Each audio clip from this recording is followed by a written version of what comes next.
Harper Audio presents Delta Lady, a memoir by Rita Coolidge with Michael Walker. This is Rita Coolidge. For Priscilla Coolidge, I will love you forevermore, for all reasons, forever lasting. Prologue. I was doing the dishes when I realized I was going to be all right. It was March 1977 and my life was in turmoil. I was about to turn 32 and my tumultuous 6-year marriage to Kris Kristofferson, the love of my life and father of our 3-year-old daughter Casey, was nearing an acrimonious end. 2 months earlier, I'd miscarried our second child, whom Kris and I had both hoped, unannounced to each other, would heal our relationship. I had been numb to the world ever since. But that afternoon, washing the dishes in the simple ranch house that I'd found for us in the hills above Malibu, where I had once thought Kris and I might live for the rest of our lives, I suddenly heard my voice float out of the kitchen radio. By then, I was used to hearing myself on the air. I'd sung on everything from Stephen Stills' Love the One You're With to Eric Clapton's After Midnight and Ray Charles' R&B classic, Busted. I'd released 4 solo albums which tended toward rock-tinged pop and romantic ballads. Kris and I had won a Grammy in 1974 for our performance of Kris's From the Bottle to the Bottom, and another in 1976 for Lover Please. Our signature number on stage was Help Me Make It Through the Night, which when things between us were right, we sang as much to each other as to the audience. My albums had sold moderately well, and I was thrilled to have devoted fans, but I'd yet to break through as a solo artist. I just released my 6th album, Anytime, Anywhere.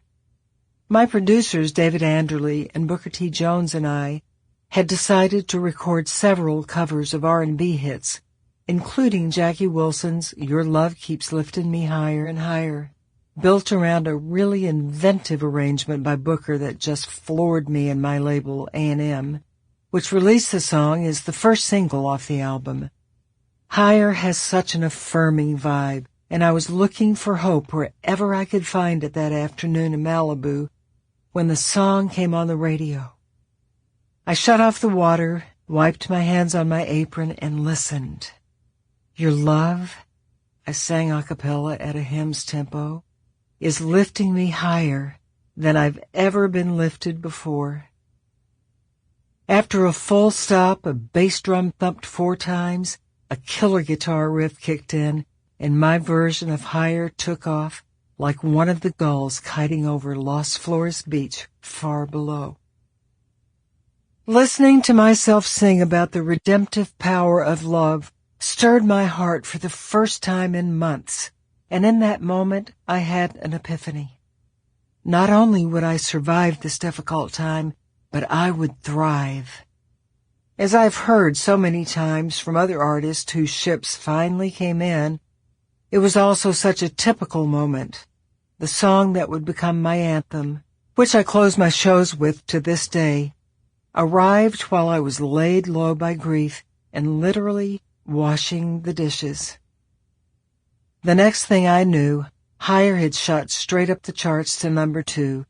I had never had a song remotely that big. Anytime, Anywhere hit number 6 and was certified platinum, selling more than 1 million copies.